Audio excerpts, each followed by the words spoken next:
Now I call the next business, my lords, Burundi Sanctions Regulations 2021, Lord Sharp of Epsom.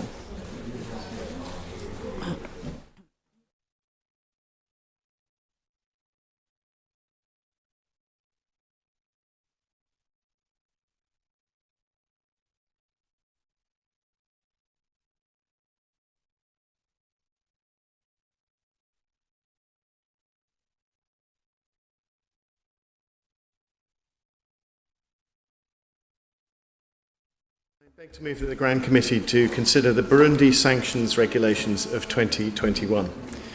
The instrument before us was laid on the 13th of December 2021 under the powers provided by the Sanctions and Anti-Money Laundering Act of 2018, which is also known as the Sanctions Act. It revokes and replaces the Burundi Sanctions EU Exit Regulations of 2019 to remove one of the purposes of that regime and its corresponding designation criterion. After reviewing the Burundi sanctions regime in the annual review, in accordance with our statutory obligations under Section 30 of the Sanctions Act, the Minister decided that the 2019 Burundi regulations were no longer appropriate for all of their purposes. The purpose in Regulation 4B of the 2019 Burundi regulations encouraged the government of Burundi to participate in negotiations with its political opponents in good faith to bring about a peaceful solution to the political situation in Burundi. Following elections in Burundi in May 2020, there was a managed and broadly peaceful transfer of power to a new president. And although political tensions remain, there is no longer an immediate political crisis. As such, Lord Ahmad of Wimbledon, the Sanctions Minister, decided to revoke and replace the 2019 regulations to remove the purpose in Regulation 4B and its corresponding designation criterion, Regulation 6-2-A-2. Apart from this, the Burundi Sanctions Regulations of 2021 maintain the same effects as the 2019 Burundi regulations. Noble Lord should note that there are currently no designations under this regime. In response to the improved political climate in Burundi, we decided not to transition the specific individual designations under the EU sanctions regime to the UK's autonomous Burundi sanctions regime at the end of the transition period. We have seen more positive developments in Burundi since that time, and we warmly welcome the government of Burundi's closer cooperation with the international community over the past year. We also note, for example, that the government has re-engaged with some media outlets, and we welcome this increased commitment to human rights. But while these are encouraging steps towards peace and stability in Burundi, the UK government still wants to see further progress over a sustained period of time. We remain concerned by reports of human rights violations and abuses being committed against the political opposition and other critical voices. And we are concerned about the treatment of human rights defenders in Burundi and the ongoing impunity for those who have violated or abused human rights, and those who currently are doing so. Breaches of human rights and impunity for perpetrators sully and compromise the gains made towards long-term stability in Burundi. The purposes of the sanctions regime now are to encourage the government of Burundi to firstly respect democratic principles and institutions, the rule of law and good governance in Burundi, to refrain from policies or activities which repress civil society in Burundi, and to comply with international human rights law and to respect human rights. Maintaining the regime, even without designations, underlines the seriousness of our desire to see that progress. It also allows us to designate persons for sanctions swiftly should the need arise. Finally, I wish to draw the attention of the House that after laying the Burundi Sanctions Regulations of 2021 in Parliament on the 13th of December 2021, an error was identified in one of the purposes of those regulations. The error is the inadvertent omission of the word including from the language part of the purposes in Regulation 4C2. This provides that the purposes of the regulations contained in this instrument are to encourage the government of Burundi to comply with international human rights law and to respect human rights, including, in particular, to respect the rights of persons not to be subjected to cruel, inhuman or degrading treatment or punishment in Burundi in the context of rape, other forms of sexual violence and gender-based violence. The intention had been to refer to the rights of persons not to be subjected to cruel, inhuman or degrading treatment or punishment in Burundi, including in the context of rape, other forms of sexual violence and gender-based violence. The word including was omitted. However, this omission does not make a substantive difference, as the purposes are clear and they encourage the government of Burundi to comply with all international human rights law and human rights, not just in the context of sexual or gender-based violence. And that regulation 4C2, which is missing the word including, is an example within a wider definition. The intention is, nevertheless, to correct the error as soon as a suitable opportunity to amend the regulations arises. I welcome this opportunity to hear the views of noble lords on these regulations, and I beg to move. The committee has considered this instrument. My Lords, I rise to make some comments. I probably need to explain why a bishop is doing so. I have been a regular visitor to Burundi since the year 2000. I've made a number of visits, which largely, of course, have been to church leaders, but on one occasion included meeting with President Nkurunziza when he was in power. I have, therefore, experienced firsthand the deep poverty of Burundi, and it is very deep. It is one of the 5 poorest nations on earth.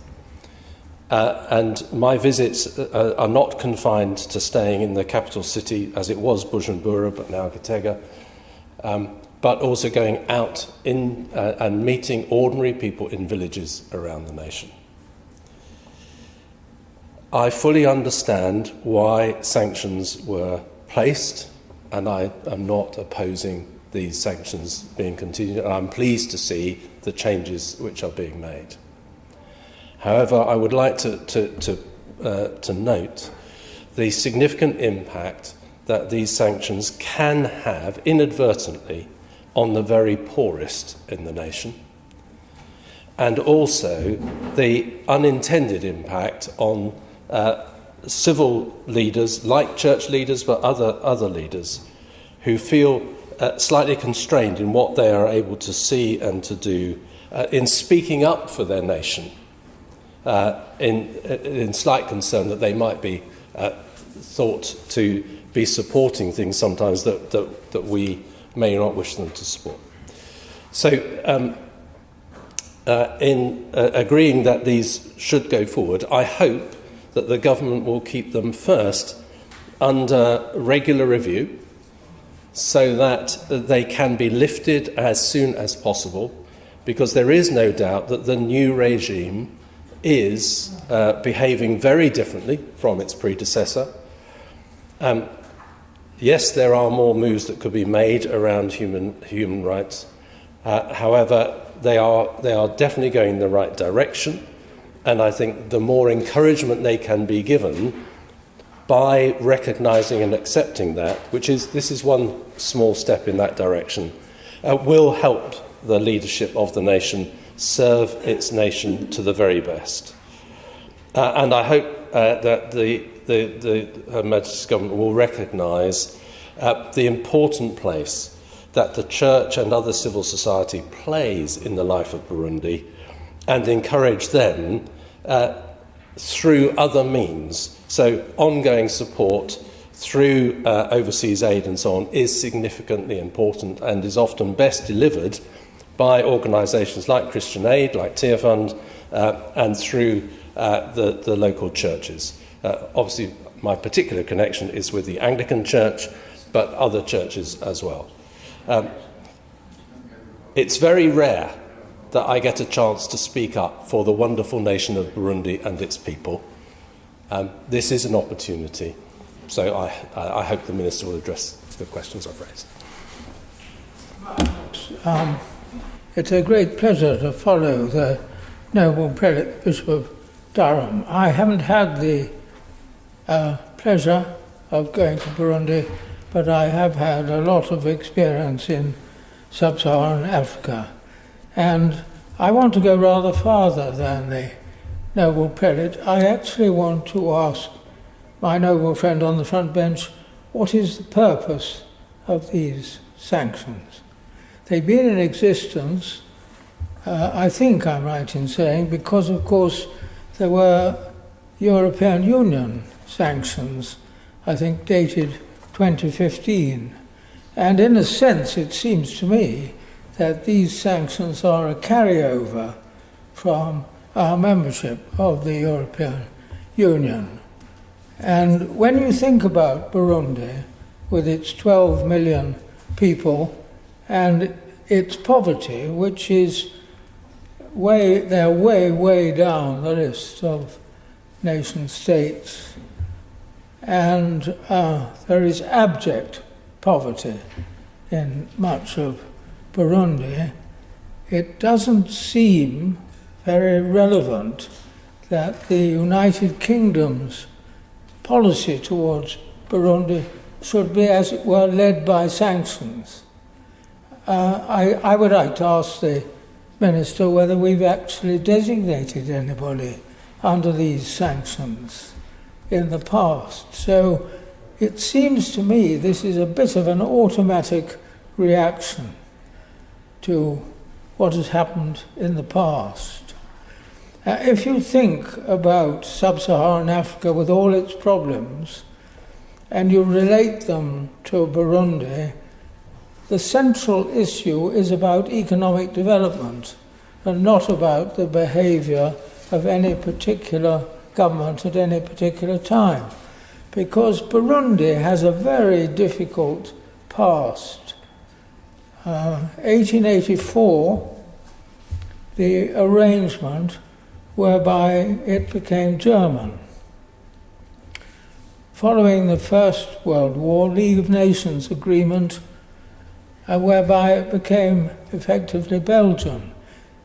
And after the Second World War, the amalgamation or attempt to amalgamate with Rwanda. And frankly, my lords, none of these arrangements were in any way successful from the point of view of the people of Burundi. And they were complicated by the fact that in the settlement at the end of the First World War, of course, it was all part of the settlement about Tanganyika, which up until then had been German.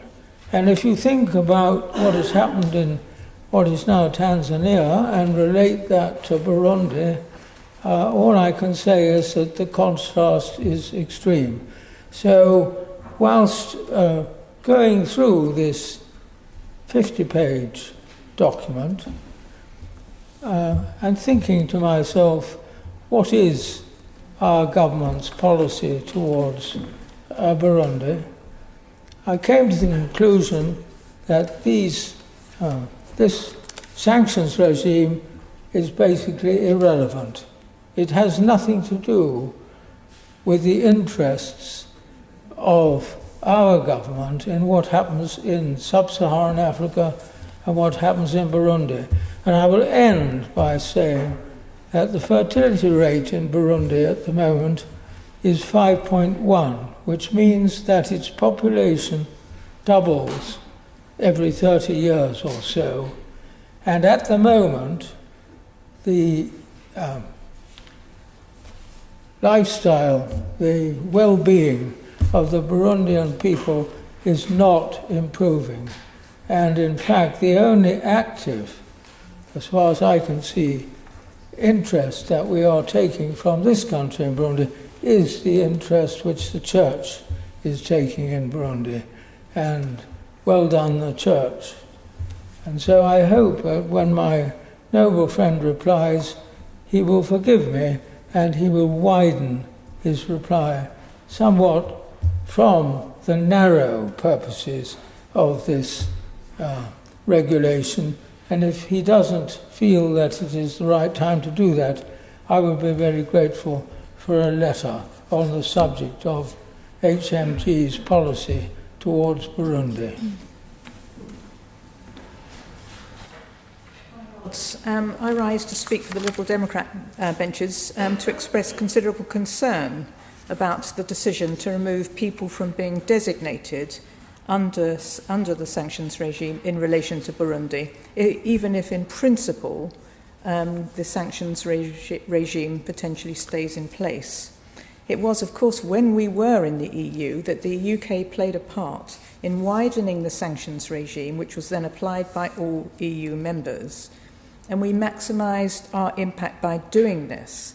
As the noble Lord will surely agree, sanctions are most effective when a number of countries group together to impose them.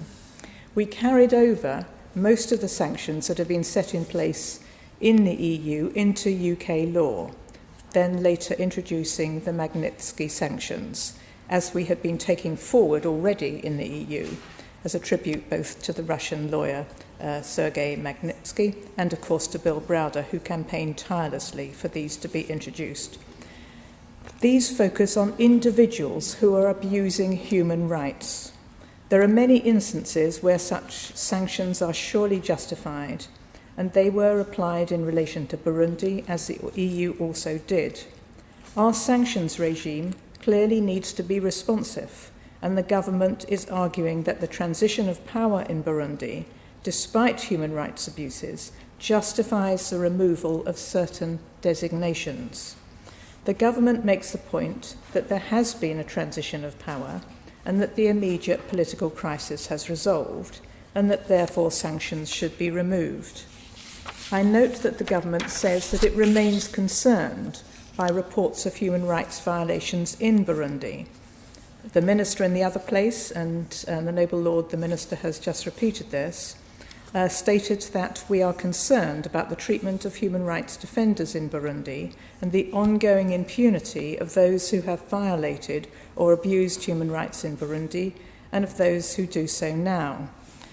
But he went on to say, and the noble Lord has said the same, the purposes of the sanctions regime now are to encourage the government of Burundi first to respect democratic principles and institutions, the rule of law and good governance in Burundi, secondly to refrain from policies or activities that repress civil society in Burundi, and thirdly to comply with international human rights law and respect human rights. But this is maintaining the regime without designating anyone under it, when that seems totally ineffectual. And I hear what the Minister says about being able to act quickly if they do decide to designate someone. So could I ask the noble Lord the Minister to spell out clearly what he sees as the human rights situation in Burundi? And could he say why the government hasn't designated anyone? Why have they not rolled over cases, particularly where these individuals have in the past been accused of human rights abuses? And yet we'll see that they're no longer under threat from sanctions. This is a country where there were serious human rights abuses before the transition of power, but despite the fact that this transition took place and the new president said encouraging things, and some journalists, for example, were released, real change is not being delivered.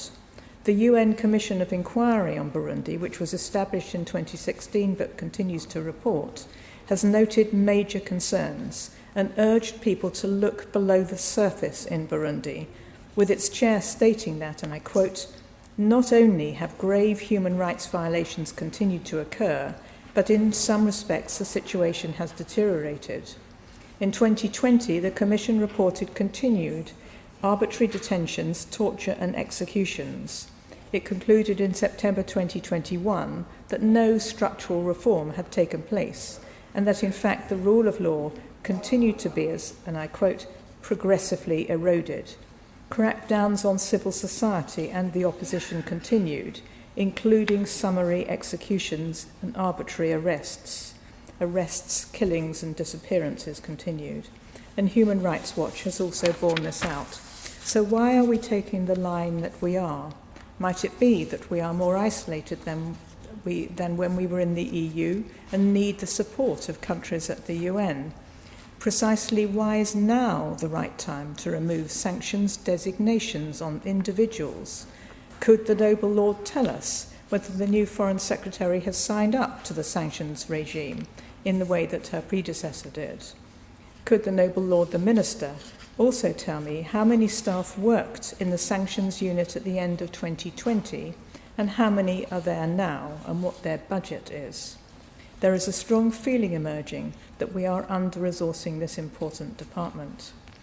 And could I ask if we are in lockstep with the EU over this change, because it does make a difference to be working with other countries. In February 2021, the EU resumed dialogue with Burundi, and I hope the Noble Lord, the Bishop, was reassured by that, and also Viscount Eccles. But they did say that they would resume financial support, but only if reforms were implemented. The EU was reported as considering lifting sanctions. They were reviewed by the EU in October, and their sanctions expire next year. What action is the EU taking, and are we in lockstep with them? On a wider note, could I ask what countries are we discussing with the EU allies? What countries might also need sanctions? I don't need countries or individuals to be specified. The Noble Lord, the Minister, won't tell me. All I want to know is, are we talking to the EU about this? Because it is better to act together. In addition, I would like full details of which sanctions the EU has that we haven't taken into UK law, and whether there are any that we've put in place that the EU does not have. I do not expect the Noble Lord, the Minister, to be able to give me that now, but I would like him to write to me with full details of what precisely hasn't been taken into UK law from the EU sanctions regime that we were part of.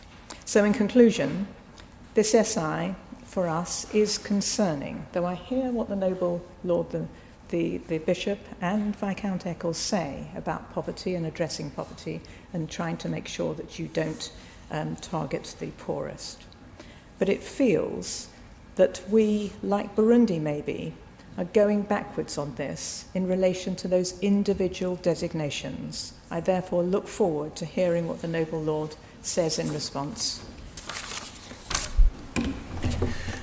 My Lords, I too recognise the genuine concerns of the Right Reverend Prelate and also the Viscount Eccles. It is an incredibly poor country, and I even read that subsistence economy has been contracted through soil erosion and population by 25%. So even the poorest of the poor, are getting poorer. So it's clearly a huge problem. But I do want to reflect some of the comments that the Noble Lady Baroness Northover has said, because we will not oppose these largely technical regulations in relation to sanctions, but we do have very strong concerns over their limitations. And on Monday in the other place, Chris Heaton-Harris, the Europe Minister, said that maintaining the sanction regime that we have encourages the government of Burundi to build on the recent positive political developments reflected by the Noble Lord this afternoon. And he argued it also underlines the seriousness of the UK's desire to see further progress. It allows us the flexibility to designate should we see fit and should the evidence suggest that this is what we need to do. It also allows us to designate swiftly if the need arises. Again, just reiterating the point or addressing the point of the Right Reverend Prelate, these are about targeting sanctions. They're not about harming the poorest of the poor in Burundi.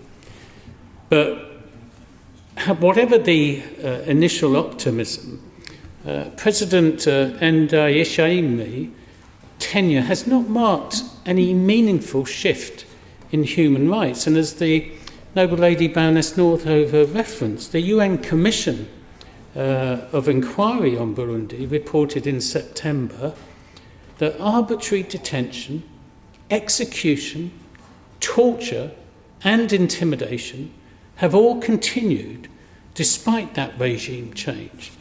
And the decrease of political violence, whilst welcome, shouldn't detract from those ongoing violations. They are incredibly serious. So can I ask the Noble Lord, the Minister, does he acknowledge and share the concerns of the UN Commission of Inquiry? My Lords, the noble lady Baroness Northover raised this as well. The rollback of sanctions therefore begs the question of how the government's plan to encourage Burundi to change course and respect human rights. Can the noble Lord the Minister advise us why there are no designations and rollovers of individuals, and what assessment were carried out on the individuals who had previously been designated? And of course, the noble Lord will be aware that the rollback of designations reflects similar actions by the US and the EU, and I would reiterate the point the noble lady Baroness Northover has made.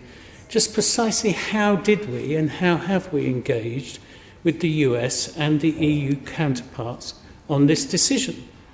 The noble Lord Ahmed constantly reiterates the point that sanctions are only effective if we act in concert. And so why, if we're changing policy, how did this happen? Was it in concert with others? What consultation took place? I think these are important questions that we need to hear the answers to. And it's also been said in recent times, in reports, particularly press reports, that cuts to the FCDO may be constraining the capacity of ministers to sanction individuals and groups. And I hope the noble Lord can tell us that this isn't the case in terms of the lack of designations applicable to people in Burundi. To conclude, my lords, whilst the opposition will not oppose these regulations on the grounds of doing so would hamper efforts to introduce future designations, we are concerned that the government is not properly holding the Burundi government to account. And as I said before, the reduction in political violence is welcome, but we cannot ignore the continued violations of basic human rights. So I hope the noble Lord, the Minister, in reflecting on the questions raised by the noble Lady Baroness Northover, will also tell us in concrete terms how we will work with our allies to encourage the Burundi government to change course.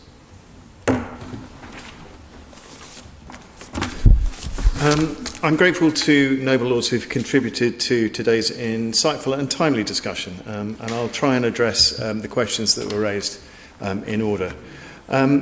In particular, can I thank the Right Reverend Prelate, the Bishop of Durham, for his personal experiences, and also commend the Church's work, not just in Burundi, but across Africa, which I'm aware of, obviously. I'll start. In essence, this debate has been about why haven't we removed the sanctions, and then why haven't we gone slightly further, perhaps. So I'll try and answer them in order. So the question was from the noble Lord Viscount Eccles, why haven't we removed Burundi sanctions? And I do take the Bishop of Durham's points about unintended consequences. He makes a very good point, and it's very well made. But the UK does remain concerned by reports of human rights violations and abuses being committed against the political opposition and other critical voices. And we're also concerned about the treatment of human rights defenders in Burundi. Breaches of human rights coupled with impunity for perpetrators compromise gains made towards long-term stability in all countries, of course. What do we think about human rights in Burundi? Well, the government recognises that the government of Burundi has taken some steps which demonstrate greater commitment to human rights, including some prisoner releases, engagement with some media outlets, and so on. But we do remain concerned by reports of human rights violations and abuses being committed against the political opposition and other critical voices, as I said earlier. And as I also said, we're also concerned about the human rights defenders' situation. The noble lady Baroness Northover was correct to say no one is currently designated. Why, therefore, have we decided to replace the Burundi regime? And as I said in my opening speech, the review of the Burundi regulations of 2019 concluded that not all of its purposes were appropriate. And the UK government acted quickly on the 13th of December 2021 to revoke and relay the regime with the purpose in 4B removed. So the UK government revoked and replaced the UK's autonomous Burundi sanctions regime to reflect the current situation in Burundi by removing the purpose relating, as I said in my opening remarks, to bringing about a peaceful solution to the political situation. Following elections in Burundi in May 2020, there was a managed, as I said earlier again, and broadly peaceful transfer of power to a new president. So I think they have gone quite a long way to fulfilling their original obligations. But maintaining the regime encourages the government of Burundi to build on the recent positive developments that I've just described, and also underlines the seriousness of our desire to see further progress. It also allows us to designate persons swiftly if the need arises. On human rights, I think I probably dealt with that actually, but perhaps to expand a little bit, why is Burundi no longer a human rights priority country? And as I said, the human rights situation does remain concerning for the UK, but we do recognise the positive steps and progress under the new president's leadership. And obviously we want to see that progress continue. In terms of what we do on an ongoing engagement basis in country with regards to Burundi, we have a small diplomatic presence through the British Embassy Liaison Office, and I'm not going to attempt to pronounce the capital, through which we continue to work with the international community resident to advocate for improved human rights there. The UK also engages through international fora such as the UN Human Rights Council. We continue to call on the government to cooperate with all UN human rights mechanisms, including the new Special Rapporteur, and to enable the reopening of the OHCHR office in Burundi. The UK government has also provided support to a range of local human rights and media freedom players, as well as the National Human Rights Commission. Baroness Northover asked about the budget and staff of the sanctions unit. I'm afraid I'm going to have to write on that. I don't have the details, which probably doesn't surprise her. And both Lord Collins and Baroness Northover have asked about our international cooperation and coordination. And in particular, what we're doing to coordinate our sanctions with the EU. Well, the UK and the EU are pursuing independent sanctions policies driven by our respective foreign policies, although I take note of your point, Lord Collins, about how sanctions regimes are more effective if they're multilateral. But the UK will continue to work with EU and other international partners to tackle global challenges, shared global challenges, and obviously we do that through good diplomatic practice. We're continuing to seek opportunities for international cooperation on sanctions, including with the EU, with close allies such as the US, Canada and Australia. And we have imposed sanctions in coordination with allies on a number of occasions, obviously in different parts of the world. Baroness Northover, you also asked about removing the designations. And again, to expand a little bit on the EU designations that have been removed, there were 4 of them after the EU exit because the political situation had improved, as I tried to explain earlier. And in some cases, our legal tests for designations actually have a higher threshold than the EU. Lord Collins, again on the international situation, you asked me about the UN's concerns, and of course we share them. We note there has been some progress, and I'm going to reiterate the point. We want to see Burundi fully engaged with the UN human rights mechanisms and allow the special rapporteur into Burundi. I will study Hansard carefully, and if I've missed any specific questions, I will commit to write. Thank you for letting me. One question I asked was about the interaction with overseas aid, our continued overseas aid, which I recognise you won't have the answer to, but if you could write, that would be. I'll happily commit to write on that, and apologies, I don't have the answer. As I set out in my opening speech, the Burundi Sanctions regulations of 2021 maintain essentially the same effects as the previous regime. The UK government is pleased to work with the government of Burundi on priority issues, and obviously including human rights.